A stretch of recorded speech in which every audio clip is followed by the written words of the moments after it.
లేదా ఎవరో ఒకరి గురించి అసంతృప్తిగా ఉంటున్నామా? లేదు, నిజంగా ఈ మధ్యకాలంలో ఏమో నాకు తెలియదు, నేను ఎక్కువగా స్తుతిస్తూ ఉన్నాను ప్రభువుని, ప్రభువుకి నేను హృదయపూర్వకంగా నేను వందిస్తూ స్తుతిస్తూ ఉన్నాను అని మనం చెప్పగలమా అనేది ఒక చిన్న ఆలోచనతో మనం వర్తమానంలోకి వెళ్దాం.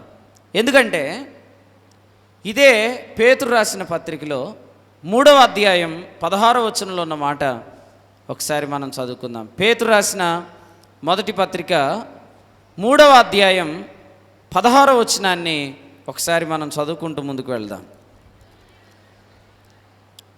ఏముంది చదవండి.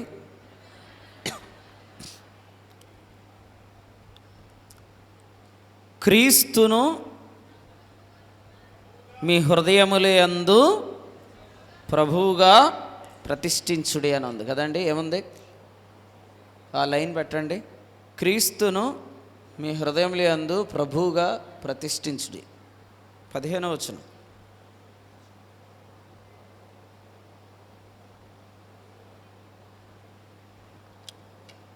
అందరం చదువుతామండి. ఆ చివరి లైన్ చదవండి. మీ హృదయములందు క్రీస్తును ప్రభువుగా ప్రతిష్ఠించుడి.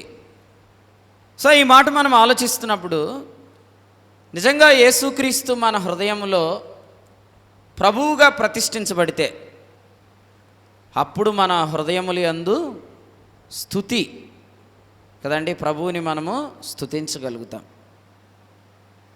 అందుకే నేను అడుగుతున్నాను, క్రీస్తు మీ హృదయాల్లో ప్రభువుగా ప్రతిష్ఠించబడ్డా? మన హృదయాల్లో క్రీస్తు ప్రభువుగా ప్రతిష్ఠించబడినప్పుడు మన హృదయము మరి స్తుతి హృదయం అయిపోతుంది. ప్రభువుని మనం స్తుతిస్తుంటాం. అంతకంటే ఏం కావాలి? ఇప్పుడు ప్రభువు మనకు ఏం చేశాడని అడిగేదానికంటే ముందు అసలు ఆయన మనల్ని కొనుక్కున్నాడు అనే దానికంటే ఇంకెక్కువైన విషయం ఏముందండి? ఇదే పేతురు తన 2వ పత్రిక 2వ అధ్యాయం 1వ వచనంలో ఏమన్నాడంటే, వీరు తమ్మును కొనిన ప్రభువును కూడా విసర్జిస్తారని ఉందండి. వీరు తమ్మును కొనిన ప్రభువును కూడా విసర్జిస్తున్నారు అని ఉంది. అంటే ప్రభువు మనకు ఎన్ని ఉపకారాలు చేశాడు, ఎన్ని మేలులు చేశాడు అనే దానికంటే చాలా ఉన్నతమైన విషయం ఏంటంటే ఆయన మనలను కొన్నాడు. వీరు తమ్మును కొనిన ప్రభువును ఏం చేస్తున్నారని ఉండాలి? స్తుతిస్తున్నారు అని ఉండాలి కదండి. వీరు తమ్మును కొనిన ప్రభువును స్తుతిస్తున్నారు అని ఉండాలి. కానీ ఏం చేస్తున్నామంట? కలుపుకొని మాట్లాడుకుందాం. ఏం చేస్తున్నాం? విసర్జిస్తున్నాం. విసర్జిస్తున్నాం అంటే అర్థం ఏంటంటే వెలివేస్తున్నాం. కానీ మొదటి పత్రికలో ఏమంటున్నాడు? ఆయనను కేంద్రంలో ఉంచండి, ఆయనను మీరు ప్రభువుగా ప్రతిష్ఠించండి, మీ హృదయము స్తుతులతో నిండిపోతుంది అని చెప్తున్నాడు. అసలు నేను ప్రభువుని ఎందుకు స్తుతించాలి అని అంటే అనేక కారణాలు ఏమీ అవసరం లేదండి. ఒక్క స్తుతి కారణం ఉంది. అదేంటంటే ఆయన మనలను కొన్నాడు, ఆయన మనలను విమోచించాడు, ఆయన మనలను తన సొత్తుగా చేసుకున్నాడు. ఎఫెసీ 1:12లో మనం గమనిస్తాము, ఆయన మనలను స్వాస్థ్యముగా చేసుకున్నాడు. నీవి కావు నీవే నా సొత్తు, నావి కావు నేనే నీ సొత్తు, నీవే నా స్వాస్థ్యము నేనే నీ స్వాస్థ్యము, నీవే నా స్వాస్థ్యము నేనే నీ స్వాస్థ్యము, నీవి కావు నీవే నా సొత్తు నేను కాదు, నావి కావు నేనే నీ సొత్తు. పాడదాం అందరం. నేనే నీవే నా స్వాస్థ్యము నేనే నీ స్వాస్థ్యము, నీవే నా స్వాస్థ్యము నేనే నీ స్వాస్థ్యము, నీవి కావు నీవే నా సొత్తు, నావి కావు నేనే నీ సొత్తు. ప్రభుకు స్తోత్రం. ఆయనకు మన స్వాస్థ్యం, ఆయన మనకు స్వాస్థ్యం. అది ఆలోచన అలా పెట్టండి. ఆయన మనకు స్వాస్థ్యం అనే దానిలో ఏమో ఆశ్చర్యం. కానీ అసలు మనం ఆయనకు స్వాస్థ్యం. ప్రభు దగ్గరికి వెళ్ళి నీ ప్రాపర్టీ ఏంటి అని అడిగితే ఆయన ఏమంటాడు? నేను ఆయన స్వాస్థ్యం అని చెప్తాడు. నేను ఆయన స్వాస్థ్యం అని చెప్తున్నాడు. అంటే మనల్ని ఆయన తన స్వాస్థ్యముగా ఉండటానికి కొన్నాడు, స్వాస్థ్యముగా ఉండటానికి విమోచించాడు. అయితే ఇప్పుడు మనలను ఆయన స్వాస్థ్యంగా చేసుకున్నాడు. ఆ స్వాస్థ్యం ఎలాగుందా అని చూసుకోవడానికి వచ్చాడు. చూసుకోవడానికి వచ్చినప్పటికీ ఆ స్వాస్థ్యానికి వెలుపల ఆయనను పడేసి చంపారు. ద్రాక్ష తోట ఆయన స్వాస్థ్యం. ఆ స్వాస్థ్యము ఎలా ఉంది అని ఆయన వచ్చితే అక్కడికి రాగా యేసుప్రభుని ఏం చేశారు? ఆ ద్రాక్ష తోట వెలుపల వేసి చంపారు. ఇప్పుడు ఆయన ద్రాక్ష తోట ఎవరు? ఆయన స్వాస్థ్యం ఎవరు? కదండి, ఎవరు చెప్పండి బిగ్గరగా, వినపట్ల, ఇంకా గట్టిగా చెప్పాలా? నేనే అని మీరు చెప్పట్లా. మనమే అంటున్నారంటే నాకు అంత వాల్యూ లేదు, వీళ్ళందరికీ ఉంది, వాళ్ళందరిలో నన్ను కూడా అనుకుంటున్నారు మీరు. కాదు, నువ్వు ఆయన స్వాస్థ్యం. వ్యక్తిగతంగా కొన్నాడు, మనల్ని అందరినీ కలిపి కొనలేదు. హెబ్రీ పత్రిక 2:9 ఆయన ప్రతి మనుషుని కొరకు మరణం రుచి చూశాడు. అంటే వ్యక్తిగతంగా నీవు ఆయన స్వాస్థ్యం, నేను ఆయన స్వాస్థ్యం. నన్ను స్వాస్థ్యముగా ఉండటానికి కొన్నాడు. ఈ డీల్ ఎంతవరకు, ఎంతకాలానికండి ఈ డీలు? ఏమిచ్చుకొన్నాడు? అపోస్తుల కార్యాలు 20:28 ప్రభు తన స్వరక్తమిచ్చి సంపాదించుకున్నాడు మనల్ని. అలాగైతే ఈ రక్తం గురించి హెబ్రీ పత్రిక 13:20 ఉంది, ఇది నిత్యమైన నిబంధన సంబంధమగు రక్తం. అందరానండి, నిత్యమైన నిబంధన సంబంధమగు రక్తం. అంటే నిత్యమైన స్వాస్థ్యంగా కొన్నాడు మనల్ని, నిత్యమైన స్వాస్థ్యంగా కొన్నాడు నిన్ను నన్ను. ఆ విషయం మనము ఎరిగితే ఈ స్వాస్థ్యమైన మనం ఆయనను మనము మన హృదయాలలో ప్రభువుగా ప్రతిష్ఠించాలి. ప్రతిష్ఠిస్తే స్తుతులు చెల్లిస్తాం అన్నమాట. ఎప్పుడు చూసినా స్తుతులే, ఎక్కడ చూసినా స్తుతులే, ఇక్కడ కూర్చున్న స్తుతులే, బయటికి వెళ్ళిన స్తుతులే, ఎక్కడున్నా స్తుతిస్తూనే ఉంటామన్నమాట. స్తుతించే వ్యక్తికి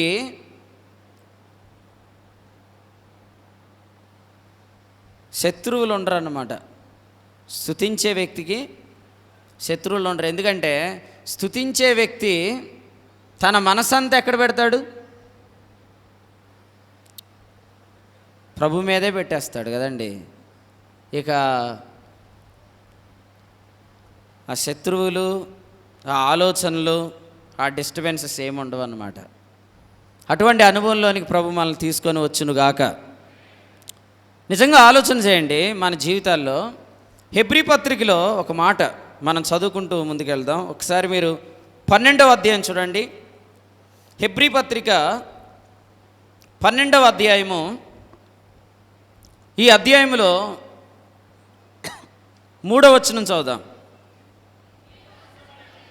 మీరు అలసట పడకయు మీ ప్రాణములు విసుకకయు ఉండునట్లు పాపాత్ములు తనకు వ్యతిరేకముగా చేసిన తిరస్కారమంతయు ఆయన ఓర్చుకున్నాడు అనే మాట ఇక్కడ ఉంది.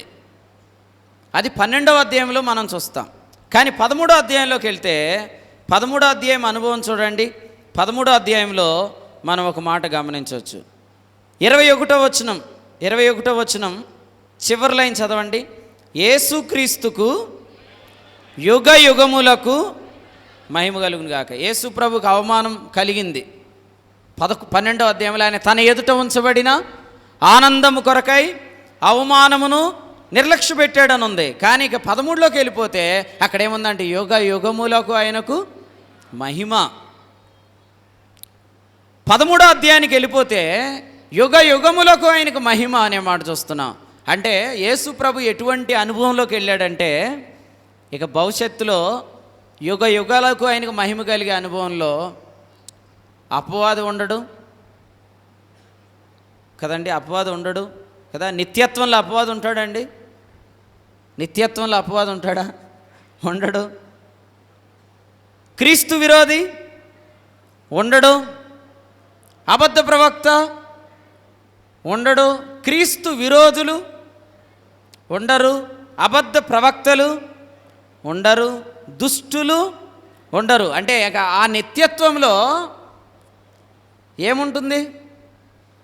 శత్రువే ఉండడు. ఆ అనుభవము ఇప్పుడే మనం అనుభవించడానికి వారసులం. నిత్యత్వంలో అనుభవించకూడదు. నిత్యత్వానికి మనం ఇప్పుడే వారసులం కదంటారా? అవునంటారా?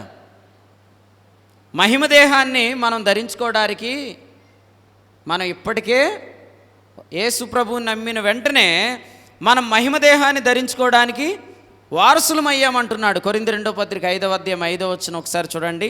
కొరింథీలకు రాసిన 2వ పత్రిక 5వ అధ్యాయము 5వ వచనాన్ని చదువుదాం. 5:5 చూడండి, ఏముందండి ఇక్కడ? దీని నిమిత్తము మనలను సిద్ధపరిచినవాడు దేవుడే. అంటే పరలోకము నుండి యేసు ప్రభు వచ్చినప్పుడు ధరించే దేహం కొరకు ఆయన మనలను ఆల్రెడీ ఏం చేశాడు? సిద్ధపరిచాడు. యేసు ప్రభువుని రక్షకునిగా అంగీకరించడం ద్వారా పైనుండి వచ్చి దేహాన్ని ధరించుకోవడానికి మనం సిద్ధపరచబడ్డాం. యేసు ప్రభు వస్తే ప్రభువుని నమ్మిన వారిలో అందరము ఎంతసేపట్లో వెళ్తామండి? రెప్పపాట్లో కదండి. మంచోళ్ళందరూ రెప్పపాట్లో, మంచోళ్ళు కాని వాళ్ళందరూ కొన్ని పాటలు రెప్పపాట్లు వెళ్తారా? అందరం రెప్పపాట్లు వెళ్ళిపోతాం. యేసు ప్రభువుని నమ్మిన వారు అందరూ, ఆయన రక్తం చేత కొనబడిన వారు అందరూ. తెస్సలోనిక 1 పత్రిక 5:10 అన్నాడు, మనం మేలుకొని ఉన్నను నిద్రపోచున్నాను, తనతో కూడా జీవించు నిమిత్తం ఆయన మన కొరకు మృతి పొందాడు.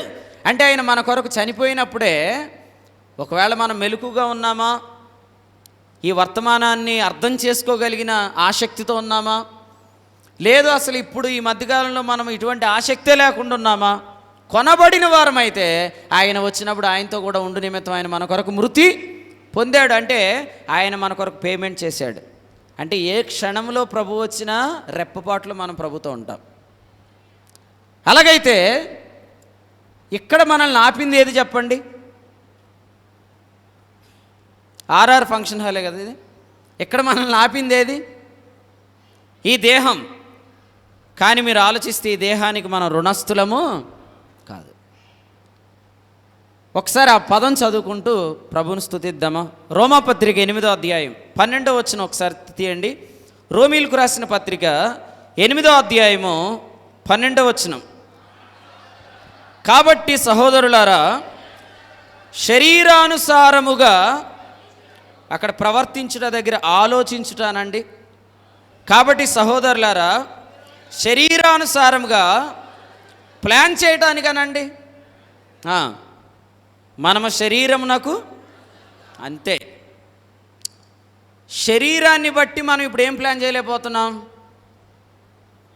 నిత్యత్వాన్ని, అంతే కదా. ఈ శరీరం వదిలి వెళ్ళాలి, ఆ దేహం ధరించుకోవాలి, కొంతకాలం అక్కడ ఉండాలి, ఆ తర్వాత ఇక్కడికి రావాలి, ఆ తర్వాత ఇదంతా ఆలోచిస్తున్నాం. కానీ మీరు శరీరానికే రుణస్థులు కానప్పుడు మీరు ఎలా ఆలోచించాలి?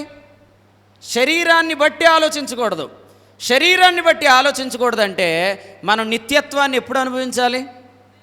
ఇప్పుడే అనండి, బిగ్గరగా అనండి. నిత్యత్వాన్ని ఎప్పుడు అనుభవించాలి? ఇప్పుడే. మీరందరూ నిత్యత్వాన్ని ఇప్పుడే అనుభవించుదురుగాక. ఆమెన్. కొంతకాలం తర్వాత మనం నిత్యత్వంలోకి వెళ్తాం అనే ఆలోచన దేన్ని బట్టి ఉంది? శరీరాన్ని బట్టి ఉంది. కానీ ఆ శరీరానికి మనం రుణస్థులము కాదు. మీరు చెప్పండి, ఆత్మ గొప్పదా శరీరం గొప్పదా? అందరూ చెప్తారు, బిగ్గరగా చెప్పండి. ఆత్మ గొప్పదా శరీరం గొప్పదా? ఆత్మకే విలువ పెట్టుకొని డబ్బులు సరిపోక శరీరాన్ని కొనుక్కుండా వెళ్ళిపోయాడా? మన ఆత్మ, మన జీవం, మన శరీరం, ఈ మూడింటి కొరకైన విమోచన ప్రభు శిలువలో చెల్లించాడు. అందుచేత శరీరాన్ని బట్టి అది జరగవలసినది అని కాకుండా దానికి ఇప్పుడే మనము వారసులం, అందులో ఇప్పుడే మనం నడుద్దాం అనే ఒక తీర్మానానికి వద్దాం. ప్రభు అటు తీర్మానం మనకు దయచేయను గాక. ఆమెన్. అంటే ఇప్పుడు మనము ఇక ఒకే దాని మీద ఫోకస్ పెడతాం. ఏంటి ఆ ఫోకస్ అంటే, హెబ్రీ పత్రికలో 13వ అధ్యాయంలో మళ్ళీ చదువుదాం. హెబ్రీ పత్రిక 13వ అధ్యాయం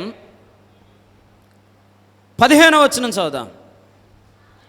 కాబట్టి ఆయన ద్వారా మనము దేవునికి ఎల్లప్పుడూ స్తుతి, ఎల్లప్పుడూ స్తుతి, ఎల్లప్పుడూ స్తుతి, ఎల్లప్పుడూ స్తుతియాగము చేదము అనగా ఆయన నామమును ఒప్పుకొనుచు ఏదో ఒక విషయంలో స్తుతిస్తూనే ఉంటాం. అది నిత్యత్వం. అంటే ఏంటి? నిత్యత్వం అనేది ఈ ఫంక్షన్ హాల్లో కూర్చున్న మనందరి మీదకి దేవుని ఆత్మ ద్వారా దిగి వస్తే, ఇప్పుడే ఇది మొదలుకొని మనం ఏదో ఒక విషయంలో స్తుతిస్తూనే ఉంటాం ఇక ఎల్లప్పుడూ. దేవునికి అసాధ్యమా? ప్రభుకు అసాధ్యమండి? మేడగదిలో 120 మంది కూడి ఉన్నారు కదా, వారి మీదకి దేవుని ఆత్మ దిగి వచ్చినప్పుడు వారు ఏం పొందారు? అపోస్తులు 2:3 వాక్శక్తి. ఇప్పుడు స్తుతి శక్తి. స్తుతి శక్తి విడుదలగాక, స్తుతి శక్తి విడుదలగుగాక. అసలు ఇక నుండి ఏదో ఒక విషయంలో స్తుతిస్తూనే ఉండాలంతే. అలాంటి నిత్యత్వానికి ప్రభువు మనలను కుమారులుగా, వారసులుగా చేశాడనమాట. మీరు ఆలోచిస్తే హెబ్రీ పత్రిక 13వ అధ్యాయంలో 20వ వచనం చదవండి. ఇది గొప్ప కాపరిని అనుభవిస్తున్న అనుభవం అన్నమాట. ఇది గొప్ప కాపరిని అనుసరిస్తున్న అనుభవం. గొప్ప కాపరి వెనకాల వెళ్ళిపోతుంటుంటే మనం ఏం చెప్పుకుంటూ వెళ్ళిపోతాం కదండి. స్తుతించెదను నిన్ను నేను మనసారా, భజించెదను నిన్ను నేను అనుదినము, స్తోత్రార్హుడవు నీవే ప్రభు, సమర్పణ కదండి నీకర్పించెదము, స్తుతించెదము. మోషే వెనకాల ఉన్న వాళ్ళందరూ సణుకుంటూ వెళ్తున్నారు. ఈ గొప్ప కాపరి వెనకాల ఉన్న వాళ్ళందరూ స్తుతించుకుంటూ వెళ్తారన్నమాట. మోషే వెనకాల ఉన్న వాళ్ళందరూ సణుకుంటున్నారన్నమాట. సమాధులు లేవు, కీరదోసలు లేవు, ఉల్లిగడ్డలు లేవు, అక్కడున్న అనుభవాలు లేవు. అది లేదు, ఇది లేదు, ఇది లేదు, అది లేదు అనుకుంటూ వెళ్తున్నారు. కానీ మనము ఇది ఇచ్చావు స్తోత్రం, అది ఇచ్చావు స్తోత్రం, ఇందుకై స్తోత్రం, అందుకు స్తోత్రం, ఇందుకు స్తోత్రం అంటే వెళ్ళాలన్నమాట. అది నిత్యత్వం. ఆ నిత్యత్వం కొరకై ప్రభువు మన కొరకు వెలను చెల్లించి గొప్ప కాపరి వెనకాల వెళ్ళమని చెప్పాడండి. మనం గొప్ప కాపరి వెనకాల వెళ్ళుదుము గాక. 23వ కీర్తన అందరూ చెప్పండి. యెహోవా నా కాపరి, గొప్ప కాపరి, నాకు చెప్పండి లేమి కలుగదు. స్తుతులు ఎప్పుడు చెల్లించాం? లేమి లేదు, లేదు, లేదు, సణుగు, సంశయం, సందేహం. కానీ ఇప్పుడు అసలు గొప్ప కాపరి వెనకాల వెళ్తే అసలు లేమే కలగదన్నాడు. లేమి కలగకపోతే కలిగిన వాటన్నిటిని బట్టి స్తుతిస్తూ ఉండటానికే సమయం సరిపోదు. గాఢాంధకారపు లోయలో నేను సంచరించినను అంటున్నాడు. అంటే 23వ కీర్తనలో నిత్యత్వాన్ని ఎక్కడ అనుభవించమని మనకు ముందే చెప్పేశాడు? గాఢాంధకారపు లోయ. మీరు చెప్పండి, పరలోకంలో ప్రభువుతో ఎల్లప్పుడూ ఉండేటప్పుడు గాఢాంధకారపు లోయ ఉంటుందా? ఉండదు. కానీ ఈ భూమి మీద ఉండగానే మనకు గాఢాంధకారపు లోయలు ఉంటాయి. గాఢాంధకారపు లోయలు ఇక్కడే మనం కలిగి ఉంటాం. అక్కడ కూడా మనం నిరంతరమైన నిత్యత్వాన్ని ఇక్కడ అనుభవించమని మనల్ని ప్రభు కోరుకుంటున్నాడు. ప్రభుకి మహిమ కలుగును గాక. మీ అందరికీ ప్రభు ఒక టెంట్ ఇచ్చాడు, ఒక గుడారం ఇచ్చాడు. ఆ గుడారం పేరు నిత్యత్వం. చెప్పండి అందరూ, నిత్యత్వం అనండి బిగ్గరగా. నిత్యత్వం అనే గుడారం, ఆ గుడారం మీద యేసు ప్రభు రక్తం ప్రోక్షించడం ద్వారా మన కొరకు కొనబడిన ఒక టెంట్. నిత్యత్వం అనే గుడారం, నివాస స్థలం. ఇప్పుడు ఈ టెంట్ తీసుకెళ్ళి ఎక్కడ వేయమంటున్నాడు? గాఢాంధకారపు లోయలో వేయమంటున్నాడు. ఆ గుడారం తెచ్చి గాఢాంధకారపు లోయలో వేయమన్నాడు. అంటే ఈ భూమి మీద మనం బ్రతికినప్పుడే ఆ నిత్యత్వములు ఉండే స్తుతి అనుభవాన్ని ఇక్కడ మనం ఆల్రెడీ అనుభవిస్తూ వెళ్ళాలన్నమాట. ప్రభుకి మహిమ కలుగును గాక. చిన్న వచనం చదువు. ఆదికాండం 12వ అధ్యాయం. ఆదికాండ గ్రంథము 12వ అధ్యాయం. 12వ అధ్యాయంలో 8వ వచనం చదువు. అక్కడ నుండి అతడు బయలుదేరి బేతేలుకు తూర్పుననున్న కొండకు చేరి పడమటనున్న బేతేలుకు తూర్పుననున్న హాయికిని మధ్యన ఏం చేశాడు? గుడారం వేశాడు కదండి. మనం కూడా ఏం చేస్తున్నాం ఇప్పుడు? ఇలా అనుకుందామా? 22వ కీర్తనలో కల్వరి కొండకు, 24వ కీర్తనలో ఆయన యొక్క రాకడ కొండకు, ఒలీవ కొండకు మధ్యలో గాఢాంధకారపు లోయ, అక్కడ మనం ఏం వేశాం? ఒక గుడారం వేశాం. ఆ గుడారం పేరే నిత్యత్వం. ఈ గుడారంలో నుండి ఏమొస్తుంది? ఎప్పుడు సణుగు సణుగు సణుగు సణుగు, స్తుతి స్తుతి స్తుతి స్తుతి వస్తుంది అన్నమాట.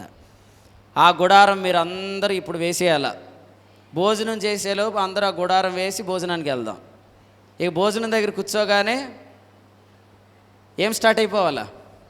ముద్ద తినటం స్తుతి, నీళ్లు తాగడం స్తుతి, లేవటం స్తుతి, మళ్ళీ వచ్చి కూర్చోవడం స్తుతి. ఇక నుంచి స్తుతి స్టార్ట్ అవ్వాలన్నమాట. ఆ లోయలో, ఆ గాఢాంధకారపు లోయలో ప్రభు మనల్ని అందరినీ కూడా ఆ నిత్యత్వం అనే గుడారం వేయమని చెప్తున్నాడు. ఎందుకంటే యేసు ప్రభు ఆ గుడారం కొరకై వెల చెల్లించాడు. అవునా కదా? యేసు ప్రభు సిలువలో ప్రాణం పెట్టాడు కదండి. రక్తం చిందించాడా లేదా? ఆ రక్తం తీసుకొని ఎక్కడికి వెళ్ళాడు? పరలోకంలోకి వెళ్ళాడు. ఏం చేశాడు? పరలోకము అను నిజమైన గుడారము మీద తన రక్తాన్ని ప్రోక్షించాడు. అంటే దాన్ని మన కొరకు విడిపించాడు. ఆ టెంట్ ఇప్పుడు మన కొరకు ఆల్రెడీ అవైలబుల్గా ఉంది. మనం ఎప్పుడు వేసుకుందాం అనుకుంటున్నాం? దీన్ని అప్పుడు వేసుకుందాం అనుకుంటున్నాం కాదు, ఇప్పుడు ఏమంటున్నాడు? అవునా కదా? మీరు డిమార్ట్కి వెళ్ళారండి, ఏమేమి కావాలో అన్ని ట్రేలో పెట్టి దానికి పేమెంట్ చేశారు. ఆ ట్రేలోనే సంచులు వేసుకొని తెచ్చుకోమన్నారు. మీరు ఎప్పుడు తెచ్చుకుంటారు? ఇప్పుడే తెచ్చేసుకుంటారా? మరి అలాగైతే యేసు ప్రభు వెళ్ళి ఆ నిజమైన గుడారం మీద రక్తం ఎప్పుడు ప్రోక్షించాడు?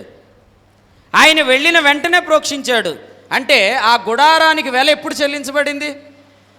మనం పుట్టక ముందే కదండి. శామ్యూయేలు రక్షించబడినాక యేసుప్రభు వెళ్ళి గుడారం మీద రక్తం ప్రోక్షించాడా?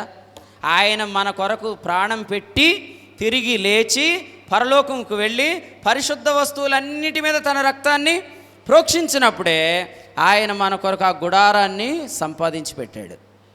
కాబట్టి ఆ నిజమైన గుడారాన్ని, ఆ స్తుతి గుడారాన్ని, ఆ ఆరాధన గుడారాన్ని మనం ఇప్పుడే అనుభవించాలన్నమాట. ఆ గుడారం ప్రభు మనందరికీ ఈ మధ్యాహ్నం అనుభవించే కృప దయచేయునుగాక. ఆమేన్. నేను ముగిస్తాను. దైవ గ్రంథంలో హెబ్రీలకు రాసిన పత్రిక 9వ అధ్యాయం చూడండి. హెబ్రీ పత్రిక 9వ అధ్యాయం 11వ వచనం. అయితే క్రీస్తు రాబోచున్న మేలుల విషయమై ప్రధాన యాజకుడిగా వచ్చి తానే నిత్యమైన విమోచన సంపాదించి హస్తకృతము కానిది, అనగా సృష్టి సంబంధం కానిది, మరి ఘనమైనది, పరిపూర్ణమైనది గుడారము ద్వారా మేకల యొక్కయు కోడలి యొక్క రక్తంతో కాక తన స్వరక్తముతో ఒక్కసారి పరిశుద్ధ స్థలములో ప్రవేశించాడు కదండి. ఆ పరిశుద్ధ స్థలాన్ని ఏమన్నాడు? 24 నిజమైన పరిశుద్ధ స్థలం, దానినే పరలోకపు గుడారం అన్నాడు. పరలోక గుడారం కొరకై ప్రభు మనల్ని అందరినీ విమోచించాడు. మన కొరకు గుడారాన్ని విమోచించాడు, అది రైటే. ఆ గుడారం కొరకై మనలనైనా విమోచించాడు. దాన్ని మన కొరకైనా సంపాదించాడు. ఎంతకాలానికి? నిత్యమైన విమోచన ద్వారా అనే మాట చూస్తున్నాం. ఇక మనం సదాకాలం ఆ గుడారంలో ఉంటామన్నమాట. సదాకాలం ఆ అనుభవంలో ఉంటామన్నమాట. అందుకనే ప్రభు మనల్ని ఈ గుడారాన్ని అనుభవించమని ప్రేరేపిస్తున్నాడు, ప్రోత్సహిస్తున్నాడు, మనతో మాట్లాడుతున్నాడు. నిజం చెప్పండి, మనం అందరం గుడారంలో ఉన్నాం ఆల్రెడీ. ఏ గుడారం?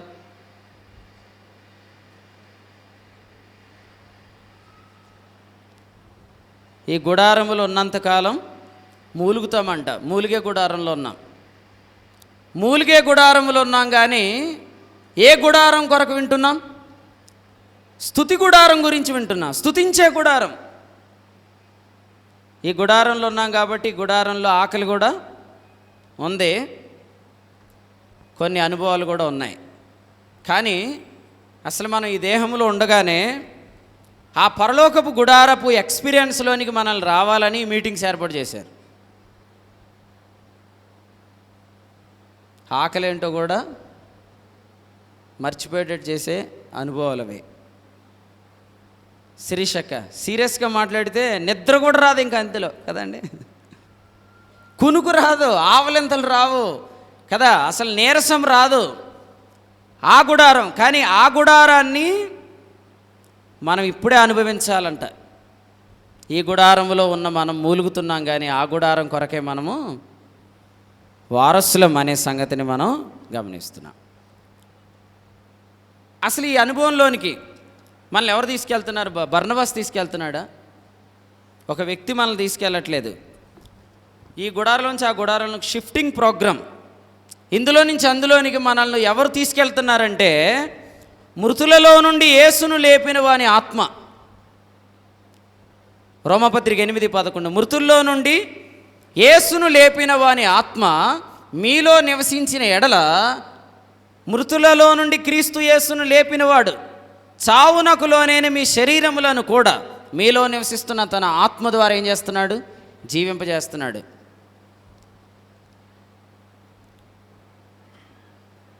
ఒకసారి ఒక చిన్న మాట చెప్తాను. నేను ఇలా చూసేలోపు మీరు ఈ గుడారంలో ఉన్నట్టు ఉండాలి, మళ్ళీ అలా చూసేలోపు పరలోకపు గుడారంలో ఉన్నట్టు ఉండాలి. అర్థమైందా? ఇలా చూస్తుంటేనేమో మర్తిదేహంలో ఉన్నట్టు ఉండాలి, మళ్ళీ మిమ్మల్ని చూడగానే మీరు పరలోకపు గుడారంలో ఉన్నట్టు ఉండాలి. అంటే మీరు లోపల ఏం చేస్తున్నారు? లోపల ఆ ఆత్మ ద్వారా విమోచనను కోరుకుంటున్నారు. కోరుకున్నప్పుడు ఏం జరిగిద్దంటే, మర్త్యదేహంలో ఉన్నట్టుగానే ఉంటూనే సడన్గా మనము పరలోకపు గుడారంలో ఉన్న అనుభవంలోకి వచ్చేస్తాం. అటువంటి ప్రోగ్రామింగ్ మనలో చేయడానికి దేవుడు మనలో ఎవరిని ఉంచాడంట? కాదండి, మీరు రాంగ్ చెప్పేస్తున్నారు. పరిశుద్ధాత్మని చదువుకున్నామా? మృతులలో నుండి అలా అలాగే చెప్పాలి. మీరు బాగా వాక్యం వచ్చిన వాళ్ళు అని తెలుసు. కుమారుని ఆత్మ అంటారు, దేవుని ఆత్మ అంటారు, యేసు యొక్క ఆత్మ అంటారు, దత్తపుత్ర ఆత్మ అంటారు, శక్తిగల ఆత్మ అంటారు. మీరు వాక్యం తెలిసిన వాళ్ళు. కానీ ఆ వచనం అలాగే చెప్పాలి. చెప్పండి. మృతులలో నుండి యేసును లేపిన వాని ఆత్మ మనలో ఉన్నాడు. ఎందుకంటే యేసు ప్రభు వచ్చే టైంకి ఒక్కొక్కడు ఎత్తబడ్డు కాబట్టి ఎత్తబడి అని చెప్తూ ఉన్నాడా? కాదు. యేసు ప్రభు వచ్చేలోపే ఆ అనుభవాలను సంపాదించుకోవడం కొరకు. యేసు ప్రభు వచ్చినాక అందరం వెళ్తాం, కానీ అందరం వెళ్ళినప్పుడు వారసులం కాదు, మనం ఇప్పటికే దానికి వారసులం. చెప్పండి, ఎప్పుడు వారసులం? యేసు ప్రభువుని నమ్మినప్పుడు మనం దేవునికి ఏ వయస్సు గలవారిగా పుడతాం?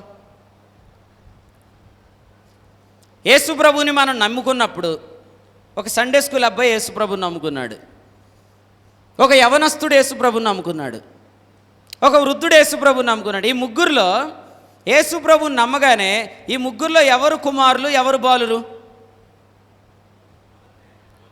దగ్గరగా చెప్పండి. బాగా చెప్తున్నారు, దేవునికి స్తోత్రం. అందరూ కుమారులే.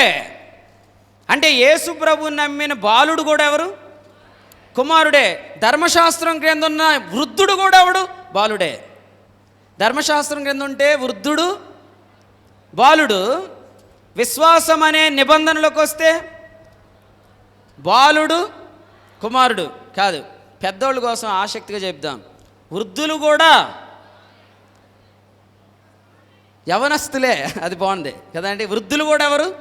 యవనస్తులు. ఎందుకంటే యేసు ప్రభువుని నమ్ముకోగానే మనకు ఒక ఐడెంటిటీ ఇవ్వబడిద్ది అనమాట. యోహాను మొదటి పత్రిక 4:17, ఆయన ఎట్టివాడై ఉన్నాడో ఈ లోకంలో మనము కూడా అట్టివారమై ఉంటామా? ఉన్నాము. అంటే యేసు ప్రభువుని నమ్ముకోగానే అందరూ ఆయన ఎట్టివాడు అట్టివారే. ఆయన ఎట్టివాడు?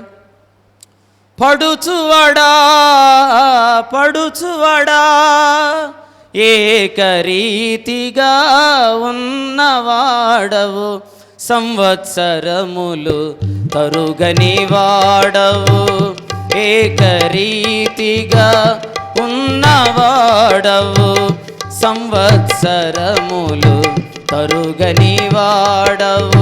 రాజ్యాధినేతలు యవనస్తులు నిన్నే పోలి ఉన్నారు, ఏర్పరచబడిన దూతలు వీరికి సేవకులై ఉన్నారు, సేవకులై ఉన్నారు. పడుచువాడా పడుచువాడా ఏకరీతిగా ఉన్నవాడవు, సంవత్సరములు తరుగని వాడవు. యేసుప్రభు ఎవరు చెప్పండి? హెబ్రీ 1:12, నీ సంవత్సరములు తరుగవు. నిజంగా ప్రభువుని నమ్ముకోగానే ప్రతి వ్యక్తి ఆయనకి ఏమైపోతున్నాడు? కుమారుడైతే వారసుడు. అంటే మనం ప్రభువుని నమ్మిన రోజునే మనము ఆ పరలోకపు గుడారానికి మనం వారసులం, ఆ స్తుతించే గుడారానికి మన వారసులం. అసలు ఆ రోజు నుంచే మనలో సణుగు ఉండకూడదు, కానీ ఉందే యేసు ప్రభు నామంలో అది ఇప్పుడు సమాప్తమవుగాక కదండి. యేసు ప్రభు రక్తం ఎక్కడ పడితే అక్కడ ఏమని పలికిద్ది? అది ఇట్ ఈస్ ఫినిష్డ్. యేసు ప్రభు రక్తం ఎక్కడ ఒలికితే అక్కడ సమాప్తం అనే శబ్దం, మొదటి వర్తమాన శబ్దం. కాబట్టి యేసు ప్రభు రక్తం ఎక్కడ ఒలికితే అక్కడ అది సమాప్తం. పాత నిబంధన కాలంలో 1500 సంవత్సరాల క్రితం, క్రీస్తు శిలువ మరణానికి ముందు, మాటిమాటికి ఏటేటా ఎడతెక్కకుండా ఒకటే విధమైన బలులు అర్పించబడుతుంటుండగా యేసు ప్రభు రక్తం ఎప్పుడైతే ప్రోక్షించబడింది వెంటనే అది ముగించబడింది. అలాగే మన జీవితాల్లో సణుగు సణుగు సణుగు సణుగు, ఈ మధ్యాహ్నం ఆయన రక్తం అక్కడ ఒలికి సణుగు సమాప్తమగుగాక, స్తుతి ఆరంభమగుగాక. ఇక స్తుతి స్తుతి స్తుతి స్తుతే. స్తుతి చనిపోద్దా?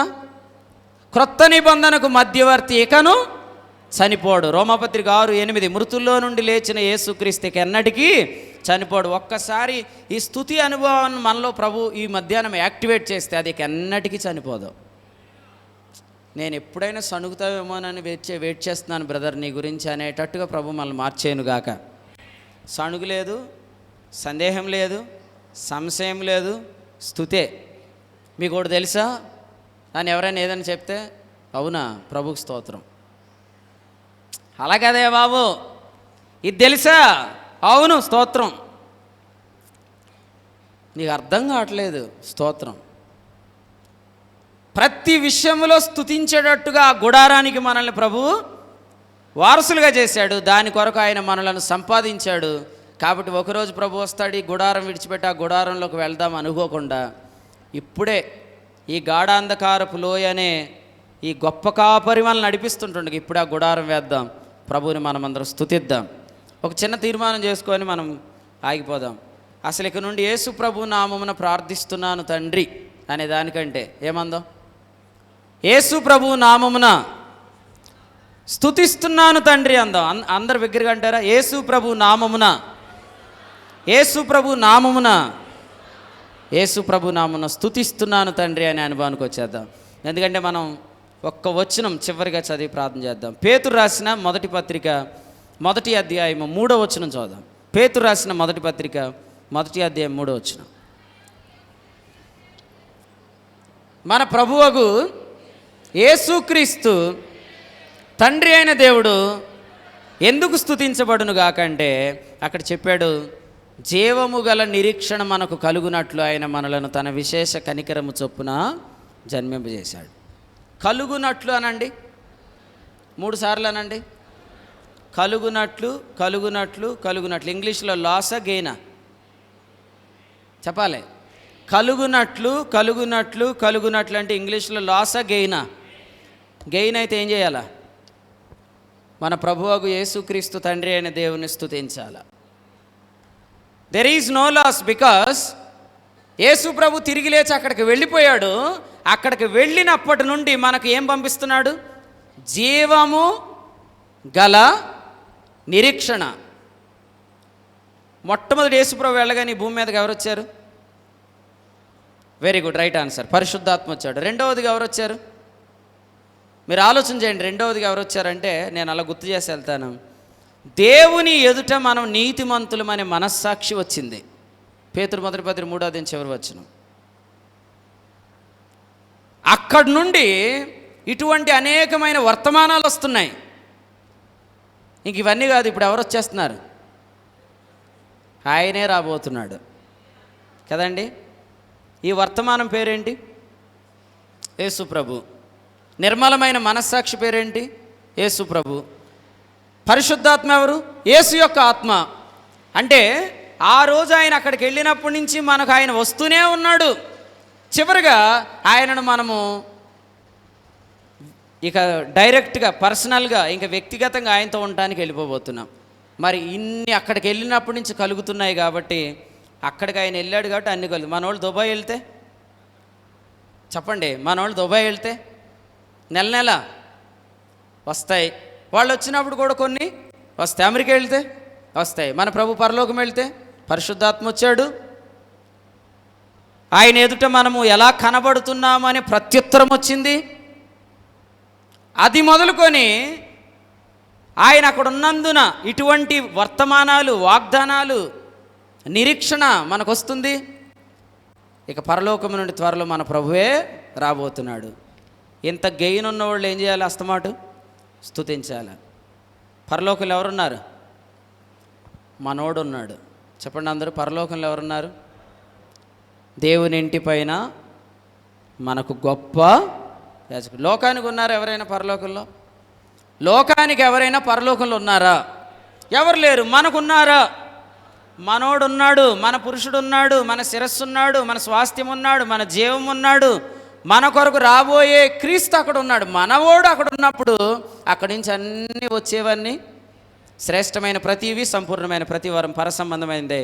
జ్యోతిర్మయుడకు తండ్రి వద్ద నుండి వచ్చిన ఆయన ఏంది? ఏ చంచలత్వమైన గమనాగమనం వలన కలుగు ఏ ఛాయ లేదు. కాబట్టి ఇప్పటి నుండి అయినా మీరు ఇక నుంచి ఒకటే తీర్మానం చేసుకోండి, ఇది మొదలుకొని ఎల్లప్పుడూ ఆయనకు స్తుతియాగము చేయదు, మనకు ఆయన నామమును ఒప్పుకొనుచు జిహ్వా ఫలము సమర్పించు. ప్రభుతలం మన కొరకే దీవించుగాక. బిగ్గరగా మీరు హృదయపూర్వకంగా దేవుని స్తోత్రం చెప్పండి. రెండు చేతులు ఎత్తి ప్రభువా నీకు స్తోత్రం అనండి. హెబ్రీలో కూడా అనండి, హల్లెలూయా అనండి. అయ్యా నీకు వందనాలయ్యా అనండి. ప్రభు ఈ హృదయాన్ని మనకి ఎల్లప్పుడు కాపాడునుగాక. మన హృదయములను ప్రభువే కాపాడుగాక. ప్రేమగల తండ్రి మీకు వందనాలు చెల్లిస్తున్నాం. అప్పగిస్తున్న వాక్యాన్ని బట్టి వందనాలు. ఇంకా నిరీక్షిస్తున్నాం, మీరు అక్కడ ఉన్నారు కాబట్టి ప్రభు అందించమని యేసు ప్రభు నామములో వేడుకుంటున్నాము తండ్రి. ఆమేన్. ఆమేన్.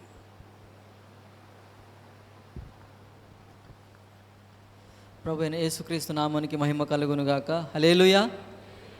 ఇప్పటి వరకు ప్రభు మీ యొక్క ఆసక్తిని బట్టి మరి దేవుని యొక్క మాటలు దేవుని దాసుని ద్వారా మరి క్రీస్తు మీ హృదయంలో ప్రతిష్ఠించబడి ఉన్నాడనే ఒక గొప్ప విషయాన్ని బట్టి ప్రభు మనను దర్శిన్నాడు.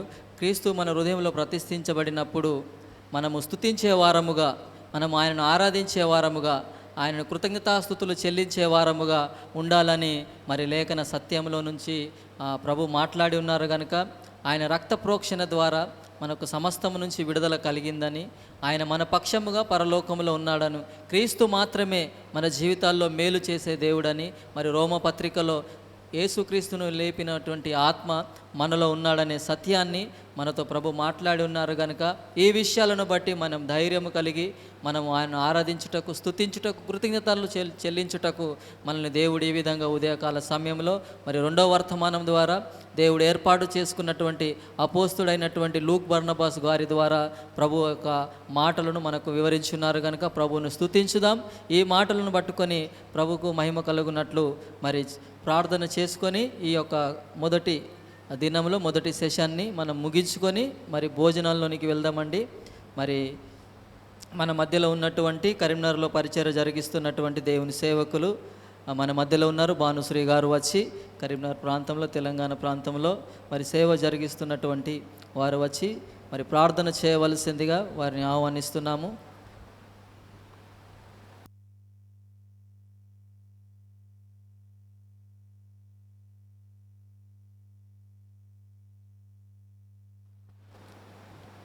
ప్రార్థన చేసుకుందాం. స్తుతికి పాత్రుడా, స్తోత్రాతుడా, నమ్మదగిన దేవా, నీతిమంతుడా, మా ప్రభును, మా రక్షకుడును, విమోచన యేసుక్రీస్తు ప్రభు అతి శ్రేష్టమైన నామాన్ని బట్టి మా ప్రభా క్రీస్తు ప్రకాశ వాగమును అనే కొడుకులు మా ప్రభా ఈ దినం రేపటి దినం మా ప్రభా ఏర్పాటు చేసిన అశోక్ గారికి, మాణిక్యం గారిని బట్టి స్తుతిస్తున్నాం. మా ప్రభా వారి సహకారాలను బట్టి నీకు స్తోత్రం తెలుస్తున్నాం.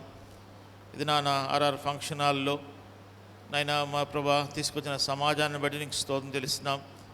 మా ప్రభా నీ ఆత్మచేత వెత్తబడిన లేఖనాలను బట్టి నీకు స్తోత్రం. నైనా మొట్టమొదటిగా బెనర్జీ గారిని, నీ దాసుని మా ప్రభా నిలబడి మీరు ఇచ్చిన వర్తమానాన్ని బట్టి నీకు స్తోత్రం తెలుస్తున్నాం. రెండవదిగా మా ప్రభా బర్నబస్ గారిని మీరు నిలిపి మా ప్రభా ఇచ్చిన లేఖనాలను బట్టి పేతురు పత్రికలో స్తుతి అనే మాట మీద మా ప్రభా నైనా ఎంత లోతైన అనుభవాన్ని మా జీవితాల్లో ఉందని వెలికి తీసినందుకు స్తుతిస్తున్నాం. మా ప్రభా స్తుతిలో ఉన్న మా ప్రభా ఆ గొప్పతనం మా తండ్రి మా జీవితాల్లో రాబోయే తరంలో కాదు, పరలోకంలో కాదు,